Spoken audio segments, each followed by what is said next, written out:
Welcome, collectors, and thank you for joining me for another edition of Diecast Emporium.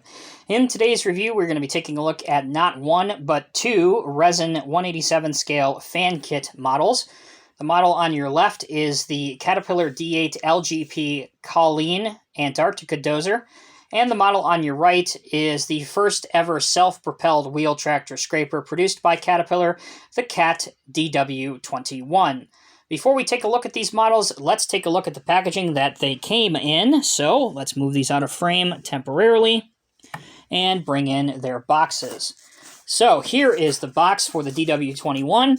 Rather plain. There's no pictures or anything on this one. The only thing that denotes what was inside is 187 scale Cat DW21 written in pencil. Perhaps for future orders of this model, it would be nice if this had a picture on it, just like the box that the D8 came in. So here is the package for the D8LGP. You can see it's got a code, FKM87062, resin model made in the European Union. FanKitModels.com is where you can order both of these from. Alternatively, they have a eBay page as well, which, follow me here for a minute, is military_and_civil_models, where you can see their entire lineup of what is ready and available for you to order. Here is the side of the box, same thing, nothing on the sides and nothing underneath. Okay, before we bring the models back into frame, want to thank my friend Adrian in Romania. He is who produced and built and assembled and painted these models for me. Obviously, he runs the eBay page as well. So if you are interested in adding either one of these or both to your collection, check out that eBay page, which I will have a link in this video's description, as well as their website, which I will also link in the video's description. Not only do they have Caterpillar models, they have various other models from OEMs, not just in the construction sector, but also in the military sector. I cannot recommend them enough. Okay, let's start out with the D8. So the Cat D8LGP, known as the Colleen or the Antarctica Exploration Dozer, was used in Operation Deep Freeze and also used for the exploration of Antarctica in 1959. It got its name, that sweet, lovable Irish Colleen or Colleen name, by the National Science Foundation. If you are interested in seeing or obtaining more information about the real Dozer and why this is such a historic cat machine, other than the information I have provided you already, visit Cat's official YouTube page, as they have a full restoration video showing the restoration on this exact machine in real life. It is certainly worth a watch. So that's the information on the real machine. Let's now take a look at the 187 scale model.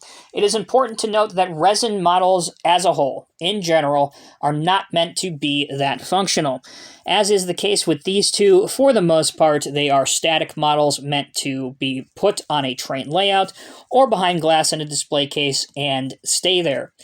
At least for mine, and I am not going to force anything, my blade does not go up, and bears repeating, I am not going to force anything and potentially break something, as these models are relatively expensive, and the time that it takes for these to be ordered, built, painted, and shipped to me, you're looking at multiple months, and obviously as these are two treasured pieces in my Caterpillar collection, I would not want to risk potentially breaking something.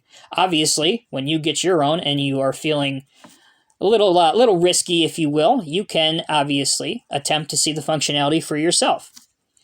So, that being said, let's take a look at the details. You can see the LGP tracks, or the wide tracks, are present.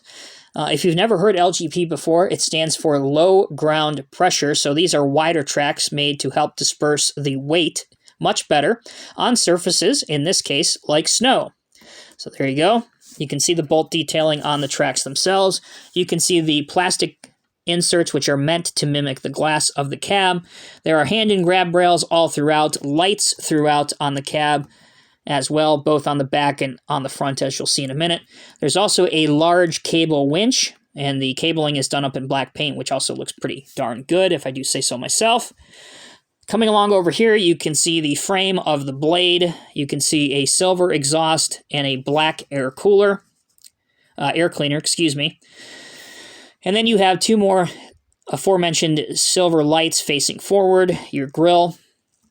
And then over here, back to where we started, which you've seen before. So again, there is the blade with also some wear plating detail on the bottom of the blade. Overall, this is an excellent looking 187 scale model of a very specialized piece of equipment and a historic piece of equipment in terms of Caterpillar's history. I cannot recommend this enough, particularly if you collect cat models in 187 scale. That's the D8. Let's now take a look at the DW21 scraper. Okay, here we have the DW21 wheel tractor scraper. As I said before, also made by FanKit Models. This was the very first Caterpillar self-propelled wheel tractor scraper, but crucially, it was Cat's direct answer to the competition, the Laterno Turnipole self-propelled scraper. The machine was unveiled at Con Expo or Construction Expo in 1948, but it didn't become available until September 1950, so you're talking about a year and a half development period. It was discontinued in 1960 when Cat introduced the 600 series of scrapers. Again, those are still in production today, the 600 series. So, very, very influential model, not only Caterpillar's history, but earth-moving equipment as a whole. Prior to this, really, scrapers as a whole were pulled by tractors and not self-propelled. So Laternos of the time and the early Cat scrapers of the time really changed the thinking of what a scraper could be, especially when you add the self-propelled name next to the scraper. Looking at the model, again, you can see it is painted in realistic Cat yellow. The wheels have bolt detailing inside of the hubs. You can see that there is a seat and a steering wheel and a plastic insert for the glass or the dirt protection. Obviously, this is an open cab machine because that's what you had mostly around that time. Taking a look, you can also see those black lines near the cylinders, which are also thin and to scale and look very, very good. At the back of the scraper, you have a push block here. So if you happen to have some older dozers from that time period, whether they be IH, International Harvester, or Euclid, or some other, maybe even an old Cat dozer from that time, you can have the dozer doing the push loading mechanism. Obviously, you wouldn't use Colleen over here, but you get the idea. You can push your scraper along. You also have the spill guard protection on the back part of the ejector. This mechanism, obviously, as most of you know, but if you don't, would push forward and disperse the material out. Here's your apron. Here's your bowl. This machine will, and I'm not going to force it, but you can see these cylinders here and here moving slightly, so a slight range of articulation can be achieved if you want to pose your machine steering. Here we take a look at the machine from the front-facing angle. You can see the black grill. I believe that is an air cleaner. You have a silver exhaust, and again, the front portion of your scraper. Taking a look underneath, there is not a whole lot of detail underneath, but if you do want to see what it looks like, there you go. So that will conclude my review of not one, but two fantastic resin models of two historic Caterpillar machines. Both of these models do not come with any decals. You can print off and make your own. However, I intend to leave mine just as they came to me. Again, visit the military_and_civil_models eBay page. I know that's a mouthful. Just click on the link in the video's description. Or fankitmodels.com. That's also in the video's description. If you want to see what else this company offers, I gotta say, they make some fantastic replicas. Once again, a huge thank you to Adrian in Romania. Thank you so much for getting these things done and built and shipped to me in a timely fashion so that I could feature them here on the channel. I look forward to doing more business with you in the future, as hopefully we'll have more new Cat models very, very shortly. As for the rest of you, thank you all so much for watching Diecast Emporium. Please like and share this video with your friends and subscribe to the channel if you have not already.